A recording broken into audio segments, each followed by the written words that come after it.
পিলখানা মামলার পূর্ণ তদন্ত ও চাকরিতে পুনর্বহালের দাবিতে ভুক্তভোগীদের সংবাদ সম্মেলন। ঢাকায় জাতীয় প্রেস ক্লাবের সামনে আয়োজিত সংবাদ সম্মেলনে 2009 সালের পিলখানা হত্যাকাণ্ডের ষড়যন্ত্রের শিকার দাবি করে চাকরিচ্যুত ও ক্ষতিগ্রস্ত সাবেক বিডিআর সদস্যরা পূর্ণ ক্ষতিপূরণ সহ চাকরিতে পুনর্বহাল এবং মিথ্যা সাক্ষ্যের ভিত্তিতে দণ্ডিত বন্দীদের মুক্তির দাবি জানিয়েছেন। মোহাম্মদ শাহজালাল উজ্জ্বল ভূঁইয়ার তথ্যচিত্রে বিস্তারিত।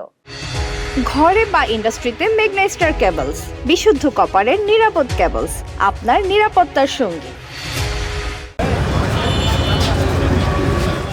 সংবাদ সম্মেলনে বক্তারা বলেন, ঘটনার 17 বছর পার হলেও আমরা এতদিন খোলাখুলি কথা বলতে পারিনি। নতুন সরকারের কাছে আমাদের প্রধান দাবি, পিলখানা হত্যাকাণ্ডের তদন্ত প্রতিবেদন জনসম্মুখে প্রকাশ করা হোক। ওই প্রতিবেদনে কি আছে তা আমরা জানি না, আমরা নির্দোষ, এটি জনগণের সামনে তুলে ধরা হোক। HPL uPVC pipe and fittings, শক্ত, মজবুত ও দীর্ঘস্থায়ী, এক পাইপে জীবন পার। ভুক্তভোগীদের ভাষ্য অনুযায়ী প্রায় 18,500 সাবেক সদস্য নানাভাবে ক্ষতিগ্রস্ত হয়েছেন এবং তাদের ন্যায্য পাওনা বুঝিয়ে দেওয়ার দাবি জানান তারা। একজন বক্তা বলেন, আমার ভাই কোনো অপরাধ করেনি, তার চাকরি ফিরিয়ে দিতে হবে। আরেকজন বলেন, আমার চাচা ও ভাই কারাগারে আছেন, সুষ্ঠু তদন্ত করে তাদের মুক্তি দিতে হবে।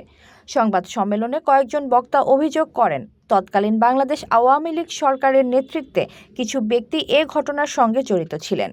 তারা বিশেষভাবে শেখ হাসিনা, ফজলে নূর তাপস এবং জাহাঙ্গীর কবির নানকের নাম উল্লেখ করেন। তবে এসব অভিযোগের পক্ষে তারা কোনো প্রামাণ্য দলিল উপস্থাপন করেননি। বক্তারা বলেন, এই পরিকল্পিত হত্যাকাণ্ড বিদ্রোহীদের ওপর চাপিয়ে দেওয়া হয়েছে। আমরা এই অপবাদ থেকে মুক্তি ও ন্যায় বিচার চাই।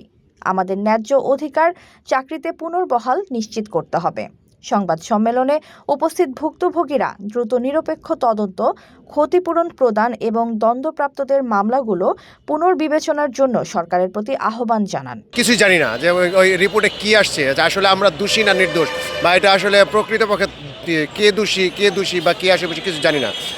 ওইটা সাধারণ পাবলিকের কাছে প্রকাশ করুক। 18,500 বিডিআর সদস্য আছি, আমাদেরকে আমাদের যে ন্যায্য দাবি আছে, ন্যায্য পাওনাটা আছে, এটা আমাদেরকে বুঝাই দেবে।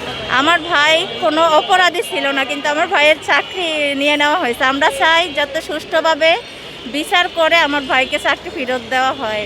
বিডিআর সদস্য পরিবার আমরা ন্যায় বিচার চাচ্ছি। আগের যে কমিশন গঠন করা হয়েছে, এই কমিশনের পুঙ্খান্ন সম্পূর্ণ কিছু পাবলিশ করা হোক এবং আমাদের জেলবন্দি যে সমস্ত বাইরে এখনও জেলের মধ্যে আছে তাদেরকে অবশ্যই তাদেরকে মুক্তির ব্যবস্থা করে দিতে হবে। আমাদের যে সকল বিডিআর সদস্য জেলবন্দি আছে, অন্যায়ভাবে যাদেরকে 17 বছর আটকে রাখা হয়েছে, তাদেরকে মুক্ত করার জন্য এবং সারা বাংলাদেশে প্রায় 18,000 প্লাস বিডিআর সদস্যকে অন্যায়ভাবে চাকরিচ্যুত করা হয়েছে, তাদের চাকরি এবং সুযোগ সুবিধা ফেরত দেওয়ার জন্য। পিলখানা হত্যাকাণ্ড যারা শহীদ হয়েছেন তাদের সঠিক বিচার যেন হয়। এতক্ষণ আপনাদের সাথে ছিলাম তামান্না ইসলাম তন্নি। প্রতিদিনের নিউজ আপডেট পেতে আমাদের সাথেই থাকুন।